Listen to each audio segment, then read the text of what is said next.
Baik, ikhwati fillah rahimani wa rahimakumullah. Kita akan melanjutkan pembahasan tentang al-munada. Di sini kita melihat ada pembahasan tentang anwa'u al-munada, ya, macam-macam munada. Di awal telah kita jelaskan secara ringkas bahwasanya secara umum munada itu mansub karena termasuk salah satu dari mansubatul asma. Akan tetapi pada kesempatan kali ini kita akan melihat ternyata di sana ada munada yang dia tidak mansub, ya, ada munada yang dia tidak mansub. Maka kita akan melihat, ya, dengan jelas pada pembahasan kita kali ini. Kita perhatikan bahwasanya munada itu terbagi menjadi dua. Ada munada yang mansub dan ini bentuk yang umum, ya. Ada munada yang dia itu mabniyun ala alamatir raf'i. Jadi munada ini dia mabni, ya, mabni dengan tanda rofaknya, ya, dia mabni dengan tanda rofa, ya. Tanda rofa itu bisa dengan dhammah, ya, bisa dengan alif atau bisa dengan apa? Bisa dengan waw, ya, tergantung bentuknya. Apakah bentuk mufrad ataukah bentuk musanna atau bentuk jamak, ya, masing-masing, ya, mempunyai tanda yang berbeda, ya, sendiri-sendiri. Intinya munada di sini dia bisa berbentuk apa? Mabni dengan alamat rofaknya, ya, mabni dengan alamat rofak.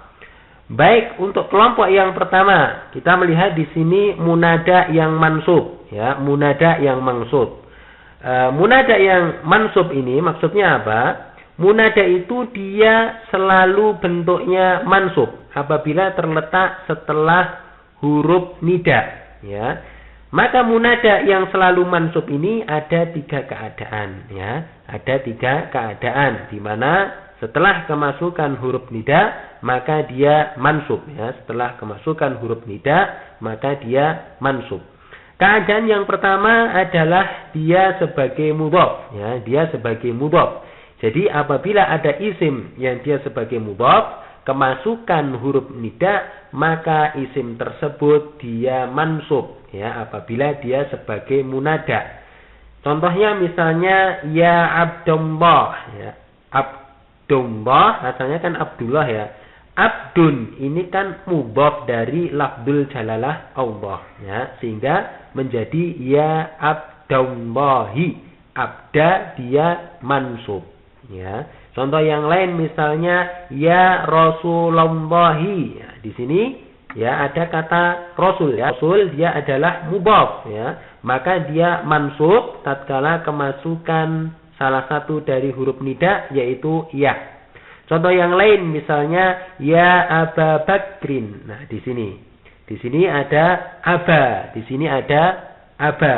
Karena termasuk apa? Dia ciri nasabnya dengan apa? Dengan alif. Karena termasuk apa? Asma'u al-khamsah, ya, termasuk asma'ul khamsah. Maka dia ciri nasabnya dengan alif, ya, maka dia mansub, ya. Ya Aba Bakrin, ya, wahai Abu Bakar. Nanti dilihat, ya, pada pembahasan yang telah lalu tentang ciri-ciri nasab, ya, dari suatu isim. Nah, pernah kita bahas pada pertemuan yang telah lalu. Baik, itu adalah kelompok pertama di mana munada maka dia mansub, yaitu tatkala dia sebagai mudhaf. Kelompok yang kedua, apabila munadanya itu dia dalam keadaan sebagai syabihun bil mudhaf, ya, mirip dengan mudhaf, ya, mirip dengan mudhaf. Maksudnya apa syabihun bil mudhaf? Maksudnya yang dikatakan dengan syabihun bil mudhaf, dia itu katanya tidak sempurna kecuali harus memang, ya, membutuhkan kata yang lain, harus ada disandarkan dengan kata yang lain. Jadi dia, ya, belum sempurna apabila dia berdiri sendiri, ya. Biasanya ada kata yang mengikutinya. Makanya kita katakan dengan syabihun bil mudhaf, ya, mirip dengan mudhaf, ya. Ini terdiri dari dua kata atau lebih, Ya, apabila berdiri sendiri maka dia tidak sempurna. Harus ada kata yang di belakangnya, ya. Ada kata setelahnya yang mengikutinya, sehingga kita katakan dengan syabihun, ya, bil mudhaf, mirip dengan mudhaf. Contohnya misalnya, ya talian jalan, wahai pendaki gunung. Di sini talian dia adalah syabihun bil mudhaf, ya. Dia adalah syabihun bil mudhaf, maka dia adalah mansub. Dia mansub, ya. Loh, tadi kembali ke pembahasan kita. Kok bisa dikatakan syabihun bil mudhaf? Ya, karena maknanya tidak sempurna. Ya talian misalnya, wahai pendaki. Loh, pendaki apa? Pendaki rumah atau pendaki yang lainnya. Maka kita munculkan kata setelahnya untuk menyempurnakan makna ini, ya. Sehingga menjadi apa? Ya talian jabalan, wahai pendaki gunung. Dan dia sekali lagi mansub, ya, mansub. Baik, contoh yang lain misalnya, ya sa'iyan fil khairi, wahai orang yang berusaha berbuat baik. Di sini sa'iyan dia adalah syabihun bil mudhaf. Dia mirip dengan mudhaf karena memang membutuhkan kata yang lain untuk menyempurnakan maknanya, ya, untuk menyempurnakan maknanya.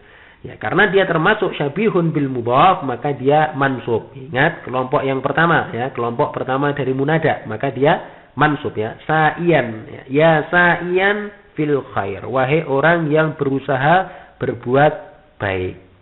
Contoh yang lain misalnya, ya hamilan haqibatan, wahai orang yang membawa tas, ya, membawa tas. Di sini hamilan dia adalah sebagai syabihun bil mudhaf karena memang masih mempunyai, ya, kata yang harus menyempurnakan maknanya. Misalnya cuma kita katakan ya hamilan, wahai orang yang membawa apa? Membawa roti atau membawa apa? Membawa buku atau yang lainnya. Maka untuk menyempurnakan kata ini kita sebutkan hakibah, ya, untuk menyempurnakan kata ini. Sehingga hamilan dia adalah sebagai syabihun bil mudhaf, ya, mirip dengan mudhaf. Ya hamilan hakibatan, wahai orang yang membawa tas, ya, seperti itu. Ya, dia bukan mudhaf loh, ya, dia bukan mudhaf, akan tetapi syabihun bil mudhaf. Ya, sekali lagi karena sebagai syabihun bil mudhaf, maka di sini dia mansub.